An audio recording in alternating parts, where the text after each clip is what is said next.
Godown మేనేజర్గా ఉన్నటువంటి మానస తేజ, అలాగే లారీ డ్రైవర్ అయినటువంటి బోట్ల మంగారావు మరియు రైస్ మిల్లర్ల అధినేత అయినటువంటి ఆంజనేయులు, ఈ ముగ్గురిని మరి రిమాండ్ ఖైదీలుగా ఉంచారు.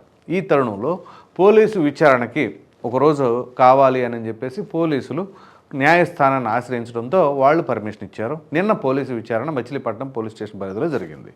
ఈ క్రమంలో మానస తేజ కావచ్చు, అట్లాగే ఈ డ్రైవర్ కావచ్చు, ఆంజనేయులు కావచ్చు, ఈ ముగ్గురిని వాళ్ళు ప్రశ్నలు సంధించడం జరుగుతుంది. ఏంటి అంటే అసలు ఆ బియ్యం ఎక్కడికి తరలిపోయినాయి, ఎటు తరలించేశారు, అలాగే ఎప్పుడు తరలించారు, ఇది చాలా కీలకమైన అంశం. ఎందుకంటే ఇక్కడ మొన్న మిస్ అయినాయా, అంతకుముందు ఇప్పటి నుంచి మిస్ అవుతూ ఉన్నాయి, ఎన్ని మిస్ అయినాయి, మరి దీనికి సంబంధించిన వ్యవహారం ఏంటి, అట్లాగే ఏదైతే ఈ యొక్క డబ్బు లావాదేవీలు ఉన్నాయి కదా, ఈ బ్యాంకు లావాదేవీలకు సంబంధించి ఆ లావాదేవీలకు సంబంధించిన ప్రశ్నలు, వీరితో పాటుగా ఇంకెవరైనా సరే పార్ట్నర్లు ఉన్నారా, ఇంకెవరి ప్రమేయమైనా ఉన్నదా అని చెప్పేసి అయితే చాలా ప్రశ్నలు సంధిస్తే కొన్నిటికి సమాధానాలు చెప్పారు, మరి కొన్నిటినేమో దాటవేశారట.